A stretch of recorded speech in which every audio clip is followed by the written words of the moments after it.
Passagères, passagers, bienvenue en mode avion, le podcast pour mieux se capter. Notre copilote du jour, Carl Lemoine. Hello, hello. Décollage!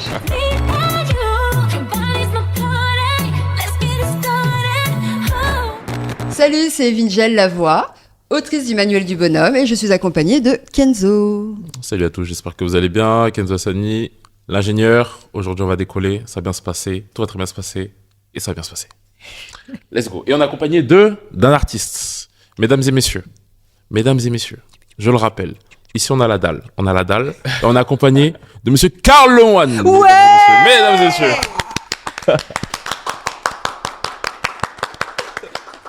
Alors, Carl, qui es-tu? Que fais-tu? Salut, moi c'est Carl, je suis artiste franco-ivoirien, originaire d'Amiens, 225. On a gagné la CAN. Et je suis artiste danseur pro, managé par my lovely one, Audrey. Dédicace à Audrey. Dédicace. Shout out. C'est important. Comment tu vas? Bah, ça va et vous?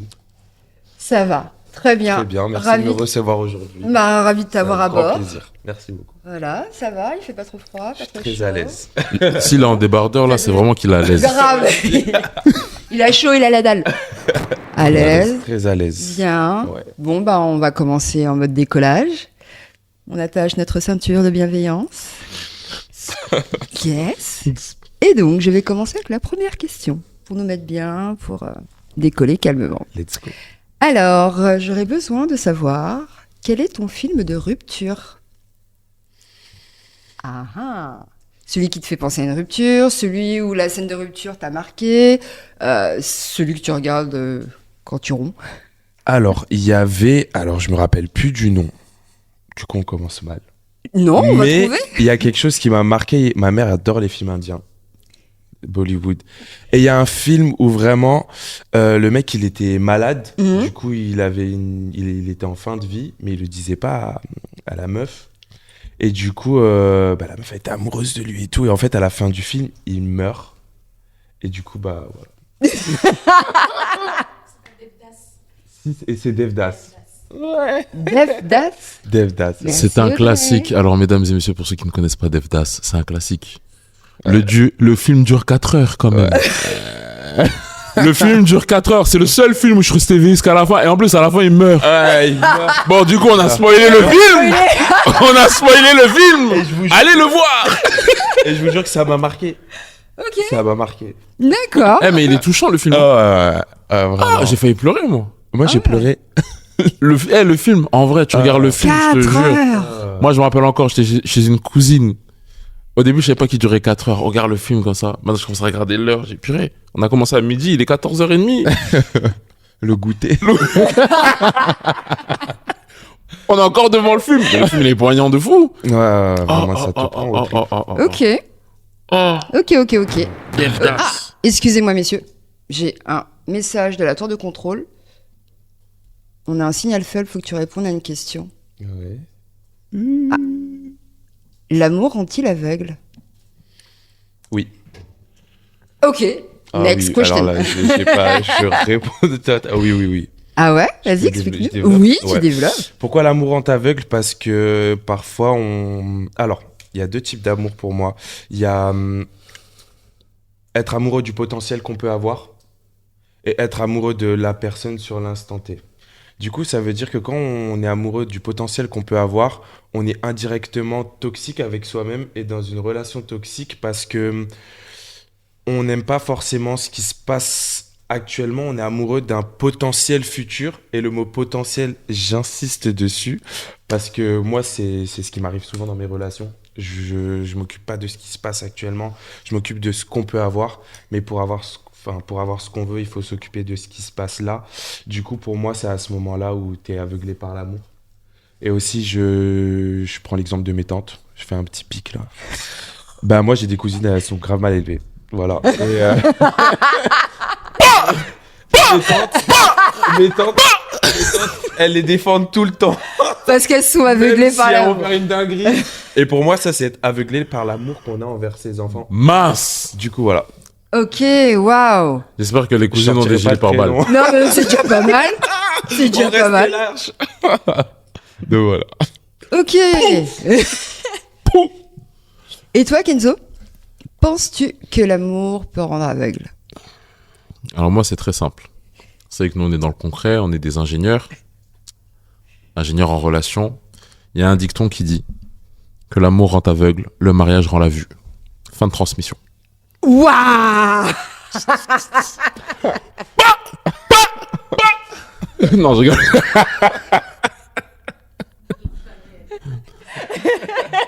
Je pense que cet épisode va falloir prendre des gilets pare-balles. Ouais. Non, mais c'est réel, hein. On est vrai, ouais. C'est réel. Après, on parle duquel amour. Parce que moi, j'aime la profondeur dans tout ce qu'on aborde. Après, il y a l'amour au sens universel. Mais si on parle vraiment de l'amour dans les relations, le sentiment amoureux, ouais, on est dans quelque chose d'illusoire. Tu sais, c'est dès qu'il y a un cadre, un objectif, tout ça là qui commence à être mis en place, que là, en fait, on se rend compte que ouais, en fait, l'amour suffit pas. Ah, ok. Là, on revient sur terre. Mais l'amour suffit pas, en fait. Pour moi, en tout cas, l'amour, ça suffit pas. Tu peux aimer quelqu'un et lui faire des coups de pute, excusez-moi du terme. Non, mais t'as raison, Et, tu rigoles. ça n'empêche pas que tu l'aimes, parce que pour moi, l'humain n'est pas parfait. Le but, c'est de travailler en amont et d'avoir de la communication. Mais pour moi, l'amour, c'est 20% d'une relation. Oh 20%. Ouais, Bon, moi, 20%. Pareto 80-20. Ceux qu'on la ref. C'est vraiment 20%, monsieur l'ingénieur? Non, c'est plus. Pour moi, c'est plus, Plus quand même. Combien? Non, c'est plus. En fait, le début, c'est l'amour quand même.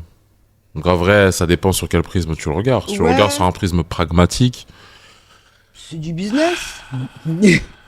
Tu mets les choses en place, tu m'apportes quoi, je t'apporte quoi, c'est peut-être pas le cœur qui arrive en premier. Arriver à peut-être un certain âge. non mais s'il y a pas ouais, mais là après, c'est quoi ta définition de l'amour? Parce qu'il y a ça aussi. Parce qu'il y en a quand ils parlent d'amour, ils parlent du sentiment amoureux comme quand on kiffe quelqu'un. Il y en a quand ils parlent d'amour, c'est un engagement. Il y en a quand ils parlent déjà, si on est en capacité de clarifier la définition de l'amour, déjà là on va avancer. Parce que chacun a sa définition de l'amour en vrai, hein, quand Ouais, je moi, je regarde trouve bien. que c'est propre à soi-même. Moi, admettons, je me mets dans la tête d'une femme qui veut être maman. Trouver l'amour, c'est trouver un père. C'est est-ce qu'on est comblé? Est-ce que j'arrive à avancer dans mes projets? Donc en fait, pour moi, c'est un fromage qu'on découpe sur est-ce qu'on remplit certains critères. Après, il y en a, ils sont chiants. Ils chiantes. Mais pour moi, l'amour, c'est pas une relation, c'est pas que de l'amour, c'est un échange de bons procédés. Et je pense qu'il faudrait qu'on arrête d'être égoïste sur ça. Et parce que les films d'amour, c'est les films d'amour. Mais ici, on est dans la vraie vie et on a Merci. des loyers à payer, Merci. on a des projets et Merci. toutes ces choses. Donc c'est pour ça que je dis que l'amour, c'est que 20%. Ok, je capte. Mais L'amour, dans tu peux le trouver dans tes amitiés, ta maman, elle t'aime, ton papa. Ça, c'est l'amour. Ouais. Mais ce qui est à côté, comment tu veux avancer personnellement, ça, c'est autre chose. Et ça fait partie de la relation amoureuse pour moi. Je valide. Comme dans Devdas. Je valide.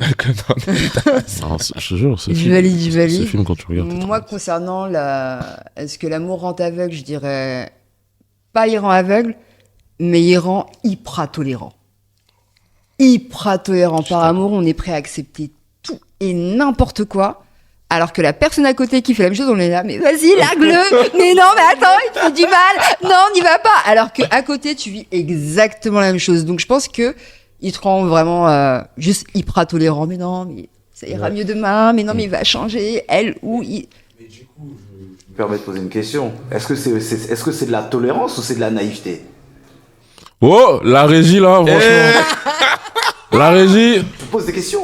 Alors, je dirais pas de la naïveté. C'est vraiment, c'est plutôt comment ça s'appelle? Se mettre un masque, se mettre un voile, ne pas vouloir voir. On le sait, tu le ressens, tu sens quand ça pique, tu sens quand t'es triste et tout, mais non, demain ça ira mieux.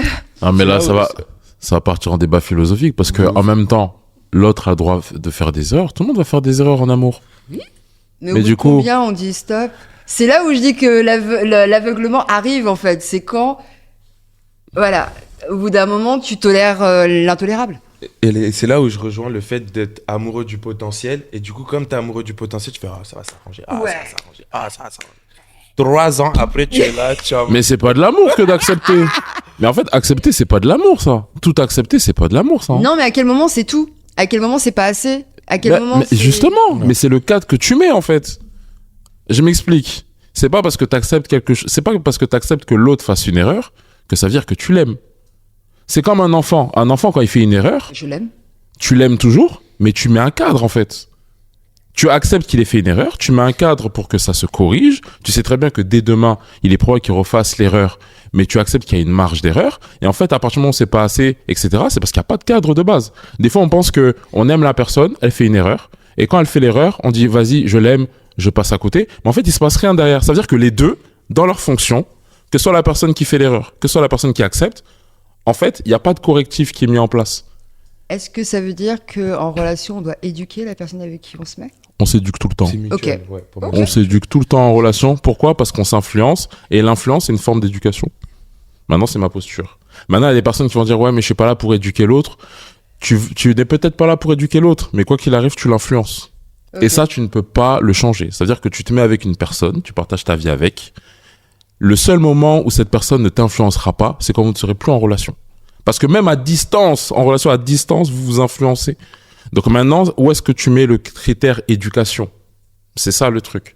Et encore une fois, je reparle de cadre, parce que encore une fois, quand on parle d'éducation, l'idée c'est pas que l'autre remplace ton père ou ta mère. C'est pas ça. C'est ça. C'est que ce soit ton partenaire. Fin de transmission. Ok, bah, très bien. Merci. Bah, merci pour ce signal faible qui ne l'est plus. Mais du coup, moi j'avais une question. C'est quoi ton film? Mon film de Oui, rupture. ton film. Ça m'intéresse. C'est quoi ton film? Mon film Là, on a de du Devdas. rupture. Déjà là, ça tape lourd. Ensuite. Moi, je sais même pas de quelle année c'est. Moi, c'est un film, je sais pas s'il est sorti en France. C'est Waiting to Exhale. C'est Où sont les hommes?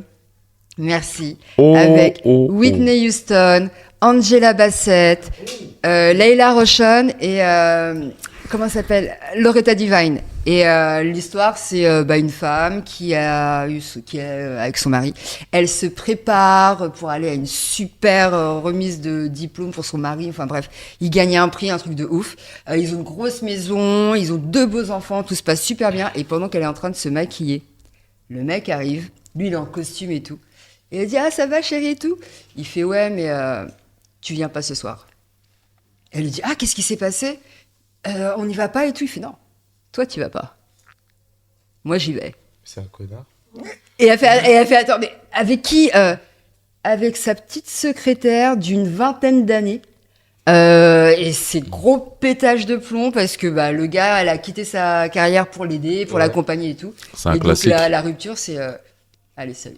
C'est un Je vais classique. m'éclater avec ma petite. Et elle brûle la voiture, elle brûle les fringues et c'est génial. Et la Carrément, même la scène, c'est devenu un classique. C'est devenu une référence aux États-Unis. Ouais. Quand elle sort toutes les affaires par la fenêtre, elle les brûle devant la maison. Après, avec sa clope, elle jette sa clope, elle part. Donc voilà, super scène de rupture pour moi. J'avoue, c'est un game. Et vous, monsieur Kenzo? Moi, j'aime pas les ruptures. Donc dans les films d'amour, C'est pour ça que j'interviens. C'est pour ça que j'interviens. C'est bon. J'ai fini le film. Attends, je vais t'en sortir un. Bah oui. Break All the Rules. Jamie Foxx. Megan Good. T'as que des films avec Megan Good, toi, c'est un truc de ouf. Mesdames et messieurs, on ne juge pas, on a dit. Ceinture de bienveillance. Megan Good joue très très bien. Jamie Foxx est très bon aussi. Je sais pas si vous avez déjà vu ce film. Je m'en souviens pas, il m'a pas Oh là là, c'est une dinguerie. En plus, il me semble que dans le film... Ah, il y a un autre acteur là. C'est... comment il s'appelle? Celui qui a joué dans The Best Man. Oh, il y en a plein. Non, Chris Chestnut. Voilà. Ok. Et il joue du coup, c'est son cousin. Et en fait, ce qui se passe, c'est simple, c'est que il devait sortir un livre. Alors, Jamie Foxx a le rôle principal, il doit sortir un livre. Maintenant, ce qui se passe, c'est que ça galère un peu. Maintenant, il arrive dans la maison d'édition. Il me semble que c'est une maison d'édition dans laquelle il bosse. Son boss lui demande de virer Vlalmonde. Lui, au début, il veut pas. Et il se dit, bon, je vais sortir un livre où l'idée, ça va être d'apprendre aux personnes à rompre, etc., si je dis pas de bêtises. Et en fait, ce qui se passe, c'est que sa copine, au début, elle voit qu'il est en bas de l'échelle sociale, elle le quitte. Donc déjà, c'est bizarre. Il sort le livre, il commence à avoir un certain succès. Son livre passe partout. Et en fait, ce qui se passe, c'est là la dinguerie. Son cousin lui demande d'aller dans une soirée pour, du coup, dire à sa nana que ça y est, en fait, eux deux, c'est fini. C'est-à-dire, lui, il n'y va pas. Il envoie quelqu'un. Il envoie son cousin pour rompre. Ouais. Qu'est-ce qui se passe? Elle y va, mais elle change de coupe de cheveux. Donc, du coup, lui, il la reconnaît pas. Et ils se mettent ensemble. Et ils savent même pas que C'est c'est la meuf de son cousin. Ouais. Donc, Et elle là, aussi, c'est une dinguerie. elle était petite. Mais je vous recommande le film, il est hyper stylé. Hyper stylé. Ok. Hyper stylé. Et c'est quoi le titre déjà? Break all the rules, si je dis pas de Ok. bêtises. Ok. En français, je crois que c'est le mode d'emploi, un truc comme ça. Très bien, merci. Vous avez 3 films à regarder, dont un qui dure 4 heures. Devdas, prenez des mouchoirs. La boîte à Kleenex, là, vous la mettez à côté comme ça. Et vous regardez le film. Ouais, c'est pour. Ok. Cool. Bon, ça y est maintenant, on a été cool, gentil et tout, on a bien décollé, donc là on part en mode jeu. Ouais. Alors. On va te poser une question. Ok. Là, on part en mode bug. Ok. C'est simple. Je vais te poser une question. Ok. Tu auras 15 secondes pour me répondre. Ok. C'est un dilemme improbable. Ok. Let's Donc, go. 15 secondes. 10 15 secondes. ok, Vous me la tuez. tour de contrôle a dit 10 secondes. Tu préfères que ton monsieur ou ta madame t'appelle tous les jours par un surnom différent, Ok. tous les jours par ton nom, ton deuxième prénom, ton troisième prénom et ton nom de famille complet. Et tout ça en privé. Des surnoms différents tous les jours. Pourquoi? Parce que les surnoms différents, pour moi, ça vient naturellement. Genre moi, quand je suis en relation, c'est mon bébé, mon cœur. T'as besoin de quelque chose. Tu sais, c'est l'attention qui vient au moment de l'intonation. Ok. Du coup, pour moi, les surnoms, c'est mieux que Karl Ernest André Lemoine. Karl Ernest André Lemoine. Ça, c'est ma mère quand elle mettait des coups de pression. Karl Ernest André Lemoine, viens ici. Ok, mais le fait que ça change tous les jours, tu sais Ça me si à toi dérange qu'on pas, parle. ouais. Ok. Ok. Et vous, monsieur Kenzo? Ah non, mais c'est clair, hein, je suis tout à fait d'accord avec lui. Encore moi, ça va. Tu sais, il y en a, ils ont des surnoms de 27 lettres. C'est une dinguerie. Non, De c'est mieux Madagascar. Hein Les gens de Madagascar. les malgaches, on est ensemble. Les malgaches, ouais. On est grave ensemble, les malgaches, c'est la famille. Et non, moi, je préfère les petits surnoms. Tranquille. Tant que c'est... Mais après, faut que ce soit modéré aussi. Parce qu'il y en a, ils commencent à prendre des surnoms. Oh, Voilà. mon chat de gouttière. Moi, il y a une chose que j'aime pas, Désolé. Les baby voice, quand tu t'appelles, enfin, les personnes qui utilisent le baby, je peux pas. C'est quoi le bébé? Allô, coucou mon Non, bébé. bébé, est-ce que tu... Les quoi? Les baby voice.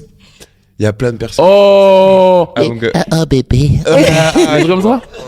C'est compliqué. genre, est-ce que tu peux me faire... je peux pas. Oh mais pourquoi? Ah ouais. Tu peux me coiffer s'il te Et plaît? souvent, c'est des meufs qui m'ont fait ça.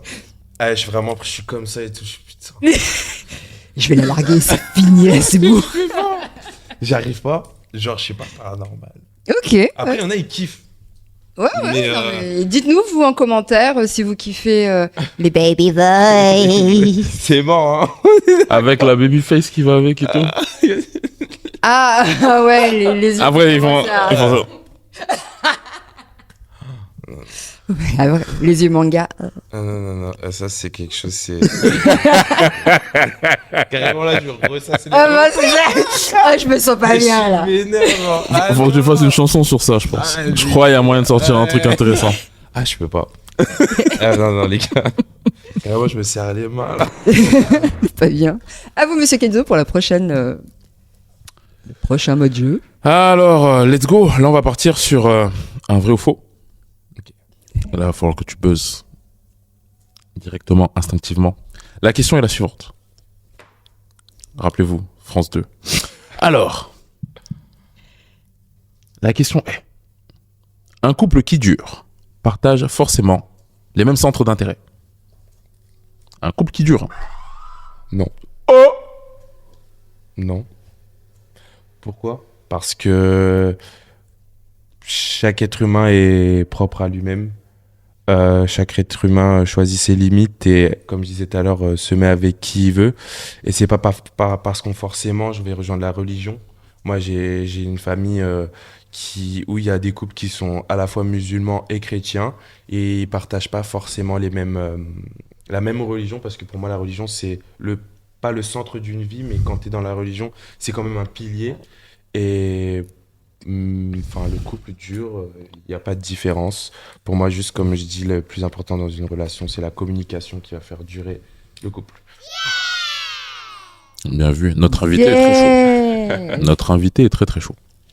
Ouais, en effet. En plus, il y a une étude qui a été faite, c'était à Northwestern, l'université de Northwestern, où ils ont montré que en fait, ça repose essentiellement sur les valeurs et sur les valeurs et sur le niveau de communication en fait.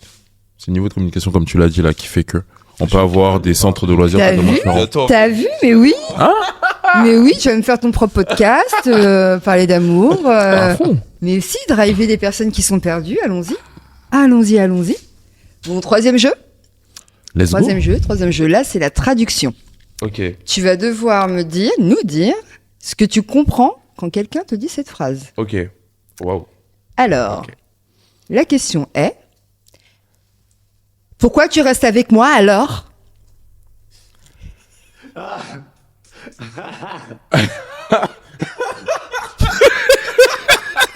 L'intonation et tout. Du coup, là, je dois traduire ce que Ouais, ça tu veut comprends quoi par ça? Pourquoi tu restes avec moi alors? dire. Alors là, à ce Là, moment-là... du coup, il va devoir traduire même les manières. Du coup... La gestu là, elle est batte de ouf. Du coup, là, je dois traduire ce que tu veux me Ouais, dire. toi, ouais, Ok, voilà, exactement. fais-le. Qu'est-ce que tu comprends quand je t'ai dit ça? Ben, en fait, là, la personne en face de moi, elle attend que je lui dise, mais bébé, je t'aime. T'inquiète pas, je suis là avec toi. La personne a besoin d'être rassurée. Voilà. Et je le ferai si c'est le cas. Ça marche.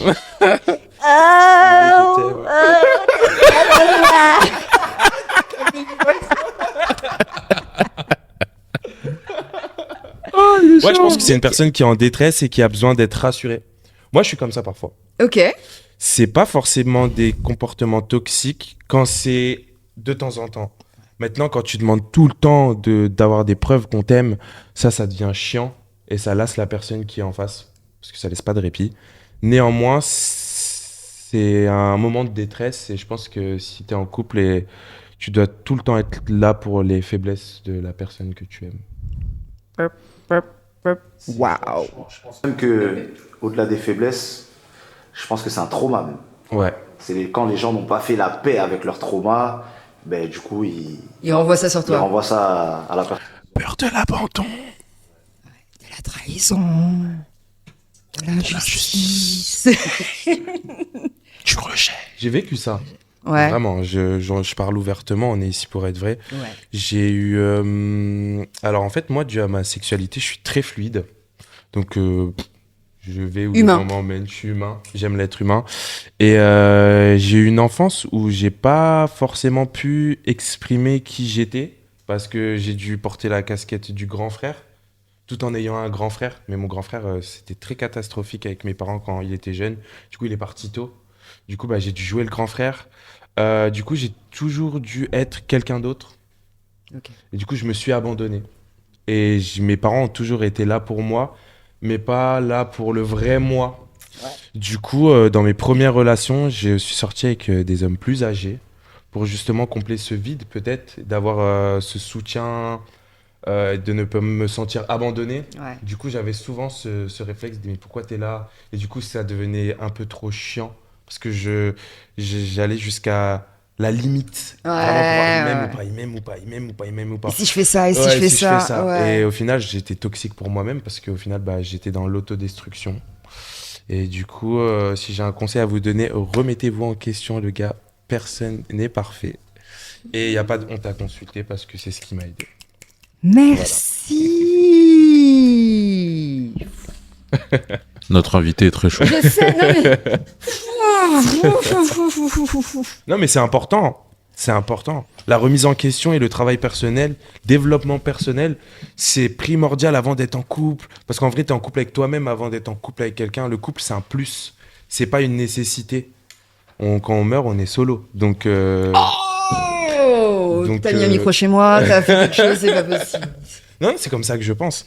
Je pense qu'avant de se mettre en couple et d'envisager de construire des choses et un empire, faut déjà se remplir son cœur et s'aimer soi-même, savoir passer des soirées seul, aimer sa propre compagnie.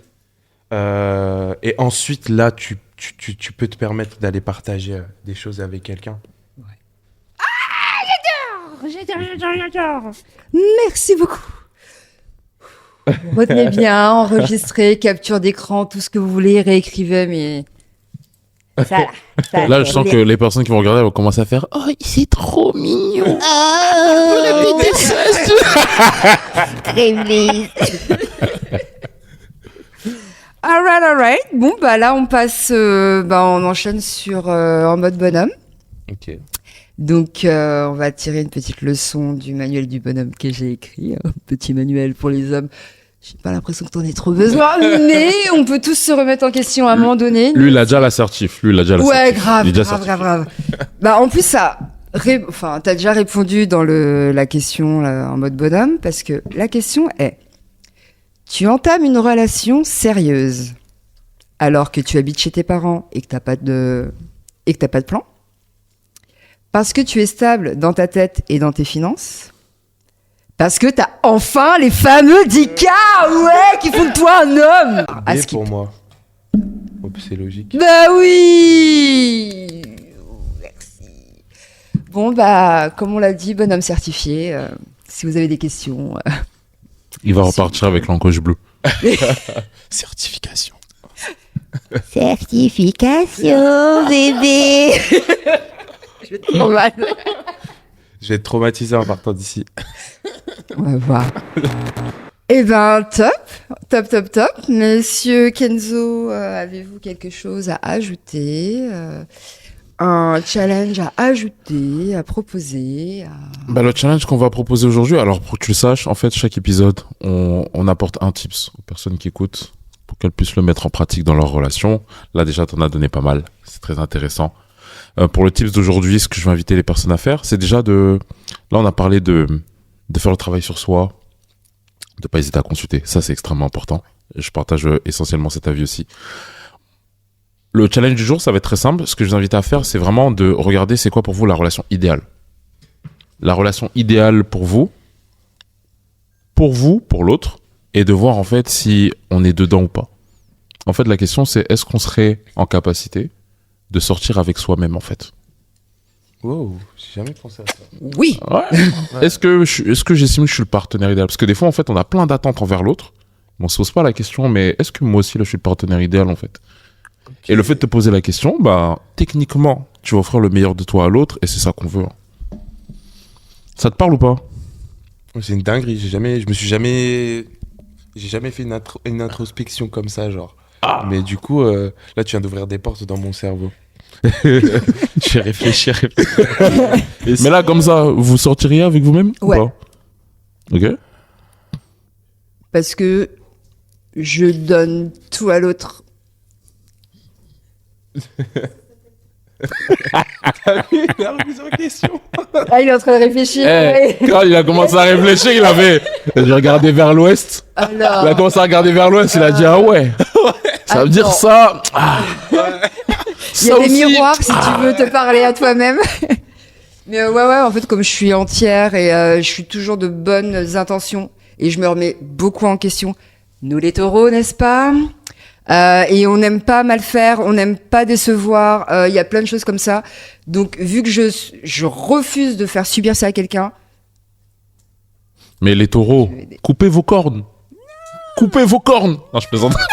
C'est ce qui fait que on tergiverse, on réfléchit, mais quand on fonce, on y va pour de vrai. On est vrai. Oh. Et toi, Kenzo? Team Bélier. Les béliers! Non, vous rigolez ou quoi? En fait, des béliers, il en faut pas trop dans un groupe, en vrai. Mais tu vois, les béliers, c'est le 80-20. Tu vois, c'est le 20% qui t'apporte les 80. Parce que crois-moi, si vous regardez bien le monde aujourd'hui, si vous n'avez pas de bélier, le monde, il avance pas beaucoup. Hein. Ils viennent nous faire un truc où ils viennent nous dire qu'un bélier, c'est 100% en fait. Non, pas du tout. T'as dit que le 20% apporte le 80%. Donc si j'ai le 20% qui t'apporte le 80%, t'es 100%. Non, pas du tout. J'ai dit le 20% fait le 80%. C'est-à-dire les 20% font 80% de résultats. C'est pas 100%. Moi, j'ai dit 80 plus 20. Non, mais c'est pas ça. J'ai une question. T'es rancunier? Non. Bon, force sur ça du tout. Mais cependant, il y a des béliers. Non, mais cependant, il y a des béliers qui sont très rancuniers. C'est vrai. Il y a des béliers qui sont très rancuniers. Mais pour moi, c'est le bélier qui a pas encore pris le temps de taffer sur soi. Qui a pas encore aiguisé ses cornes. Ouais, qui est en mode, ah, vas-y. Encore, il est encore dans l'émotionnel. Ok. Et toi, tu es de quel signe, Carl? Moi, je suis Capricorne. Capricorne. J'ai entendu un rire en régie. Capricorne. Capricorne, ouais. Ah, mais que Pourquoi des c'est cornes, rire en là. régie? Ah, j'en ai deux chez moi. Ah ouais? Mon frère et mon père, incroyable. Ah, les Capricornes ils ont du caractère de ouf. Ah, mais j'en ai une chez moi. Enfin, elle est plus chez moi maintenant. Mais vu que je l'éduquais, elle pouvait pas Ok. montrer ses cornes. Mais du Je coup, vais faire ce t'es que je rancunier ou dis. pas? Ouais. Mais je suis rancunier classe, on va dire. Ça veut dire que pour moi, c'est pas œil pour œil, dent pour dent, mais je sais que. Admettons pour moi, la réussite dans mes projets musicaux, ça va être ma manière de me venger sur des personnes qui m'ont fait du mal. Pour moi, c'est ça être rancunier classe, on va dire. Mais si tu me tapes, je vais pas te taper, quoi. Enfin, si, ben, ça, c'est un mauvais exemple, mais Oui. je suis pas. Vous m'avez Tu vas pas rendre le coup tout de suite. Exactement. Je suis rancunier classe. Dans la Nouveau réussite. terme, les gars. Dans la réussite. Voilà. La rancune classe. La rancune classe. La rancune classe. Ouh, enfin. Moi, je dis nourri au seum. Ça marche aussi, hein? Je suis comme ça, moi. Nourri au seum ou rancune classe? Vous choisissez. Excellent. Bon, bah, T'es rancunière? est-ce que je suis rancunière? Est-ce que je vais me venger? Dans mes rêves, ouais. Rappelle-moi ton signe taureau. Taureau. Rappelez-vous, signe taureau. Elle dans l'a mes- dit dans les rêves. Hein. Dans mes rêves, je C'est-à-dire, me est-ce qu'il y a une venge. préparation mentale qui se prépare? Ouais, voilà. Tu vois, j'ai dit, on tergiverse beaucoup, on broute beaucoup et après on fonce. Et non, ma rancune, c'est de couper les ponts. Ok. Et couper les ponts avec moi, oh mon Dieu. Ça fait tellement de mal, ça vous fait tellement de mal que là, j'ai ma vengeance. De mépris. C'est vrai. C'est vrai. Rancune classe aussi? Rancune classe. Rancune classe. Oh, j'aime ce terme. Oh, c'est La mon- rancune classe. c'est ma nouvelle qualité défaut. Qualifo. La rancune classe. La rancune classe. Ok, bah merci pour tout. Ben, merci beaucoup. C'était bien cool. On va pas tarder à atterrir. Comment s'est passé le vol pour toi? Bah, franchement, le vol s'est très bien passé. J'étais super à l'aise. Vous êtes une superbe équipe. Et merci de m'avoir reçu aujourd'hui. Oh, merci, Coquille Merci à Botte. toi. C'était Du coup, là, je vous explique, on vient d'arriver à New York. J'ai des choses à faire. Oh. Alors attends, avant On a ça, atterri à New York. là on est en train encore d'atterrir, on voit un peu les buildings en bas, mais on n'est pas encore atterri. Ok. Donc là, dernière épreuve, Ouais. en mode son. En mode son. En mode son. Ok. Je vais te poser une question. Ok. Quel est le son ou le clip de ton crush? Actuel. Whatever, passé, actuel. Va pas t'embrouiller. Bah, donc tire pas de non, pas problème. actuel. Pas actuel, comme Ouais. ça, voilà. Le son qui te rappelle un crush. Bah, ma première fois, c'était Body Party de Ciara en 2013. Putain, si elle voit ça, elle va. Vas-y, il veut quoi? Ça se trouve, elle va se dire, mais ça se trouve, c'est pas moi. You got me so excited. Me and you. Boy, you should know that. Yes! Donc, t'as dit sorti en 2013. C'est même une reprise, un sample de. Comment il s'appelle? C'est un groupe d'Atlanta, produit par Jermaine Dupri. C'est deux meufs. Je crois que c'est la seule chanson qu'elles ont fait, c'est Ghost Town DJ, produit par Jermaine Dupri. Et voilà, exactement. Et en fait, c'était même Atlanta, pas un c'est lui. sample. Oui, Atlanta, c'est lui. Atlanta, c'est lui.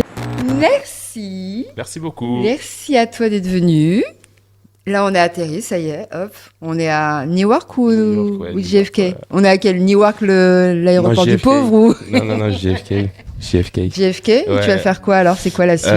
J'ai un clip à tourner. Ouais. Ouais, du coup, on se rejoint avec qui, tiens. Avec qui? Prochain feat. Il y a Kiwan qui vient d'arriver à New York en même temps. Ah ouais. Ben, je vais rencontrer Anglaise. Kiwan. Ouais, voilà. Voilà. Et en plus, là, à l'aéroport, il y a les groupies de Karl en mode.